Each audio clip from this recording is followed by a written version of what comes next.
आज पंजाब से एक और बुरी खबर आई। चंडीगढ़ की एक सरकारी गौशाला में 50 से ज्यादा गायों की मौत हो गई। गायों की सड़ी हुई बॉडी से जब बदबू आने लगी तो कुछ हिंदूवादी संगठनों के लोग गौशाला में पहुंचे। गौशाला के हालात की जानकारी सामने आई। चंडीगढ़ की मक्खन माजरा गौशाला में सैकड़ों की संख्या में गौवंश है। सरकारी डॉक्टर हैं। गायों की सेवा के लिए कॉन्ट्रैक्ट पर कर्मचारी भी रखे गए हैं, लेकिन गौशाला के भीतर गायों की लाशों के ढेर लगे हैं। मरी हुई गायों के बीच कुछ जिंदा गायें भी तड़पती हुई मिली। गौशाला में ज्यादातर गायें बीमार और कमजोर दिखाई दी। चारों तरफ गंदगी का अंबार दिखाई दिया। गौशाला की हालत देखकर वहां पहुंचे लोगों ने चंडीगढ़ प्रशासन और पंजाब सरकार के खिलाफ नारेबाजी की, हंगामा किया। इसके बाद अफसर पहुंचे। गायों की डेड बॉडीज के अंतिम संस्कार की व्यवस्था की गई। हिंदूवादी संगठनों का कहना है कि गौशाला की हालत देखकर लगता है कि यहां गायों को सिर्फ मरने के लिए लाया जाता है। न खाने का इंतजाम है, न पानी का। कई गायों की हालत ऐसी है कि वो चलने फिरने के काबिल भी नहीं है। विश्व हिंदू परिषद के नेता जितेंद्र कालड़ ने कहा कि उनकी आंखों के सामने ही कई बीमार गायों ने दम तोड़ दिया। यहाँ के हालात देखकर लगता है कि गायों के लिए जो पैसा आता है वो अफसरों की जेब में जाता है और गायें भूखों मरती हैं। जब हमने यहाँ गौवों की हालत देखी, वो आंसू निकालने वाली हालत थी।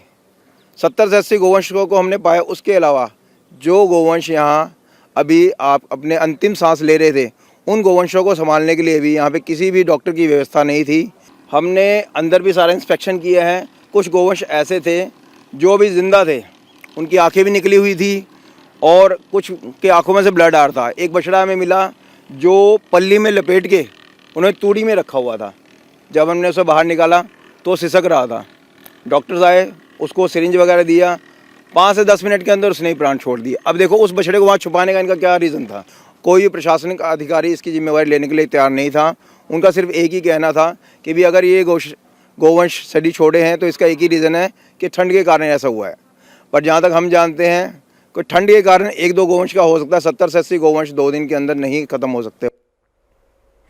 जैसे ही बड़ी संख्या में गायों की मौत की खबर फैली तो प्रशासन हरकत में आया। गौशाला की साफ सफाई कराई गई। बीमार गायों का इलाज शुरू किया गया और इसके बाद अफसरों ने सफाई दी कि जिन गायों की मौत का दावा किया जा रहा है वो सारी गायें गौशाला की नहीं हैं। मक्खन माजरा गौशाला में गायों के अंतिम संस्कार के लिए एक प्लांट लगाया गया है। इसलिए पूरे शहर से हर महीने 150 से ज़्यादा गायों के शव अंतिम संस्कार के लिए इस गौशाला में लाए जाते हैं। पिछले कुछ दिन से ये प्लांट खराब पड़ा है, इसलिए गायों का अंतिम संस्कार नहीं हो पाया और गौशाला में शवों का ढेर लग गया। इसके बाद भी विवाद शांत नहीं हुआ तो चंडीगढ़ के चीफ सेक्रेटरी राजेश प्रसाद आज अधिकारियों के साथ गौशाला का मुआयना करने पहुंचे। नगर निगम ने गौशाला की डॉक्टर इंद्रदीप कौर के साथ कुछ अधिकारियों को सस्पेंड कर दिया। गौशाला में कॉन्ट्रैक्ट बेसिस पर काम कर रहे वेटरनरी डॉक्टर रवि सिंह ढिल्लों, स्वच्छता निरीक्षक रामलाल सिंह, ऑब्जर्वर लवली के साथ मल्टीटास्किंग स्टाफ की सेवाएं खत्म कर दी गई और पूरे मामले की जांच के आदेश दे दिए गए।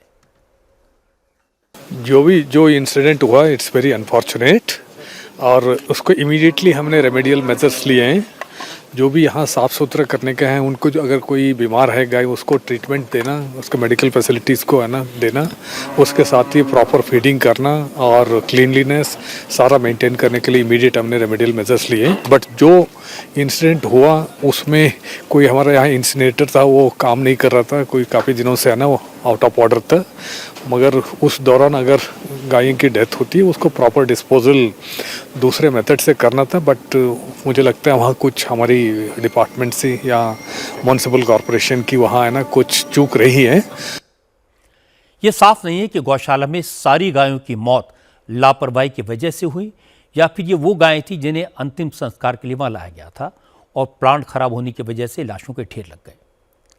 इस गौशाला की जांच होनी चाहिए। इसके साथ साथ और भी जो गौशालाएं सरकारी पैसे से चलती हैं उन सब की इंक्वायरी की जानी चाहिए। तभी पता चलेगा क्या वाकई में सरकार से मिलने वाले पैसे का इस्तेमाल गौ माता की सेवा के लिए किया जा रहा है या अफसरों की जेबों में जा रहा है।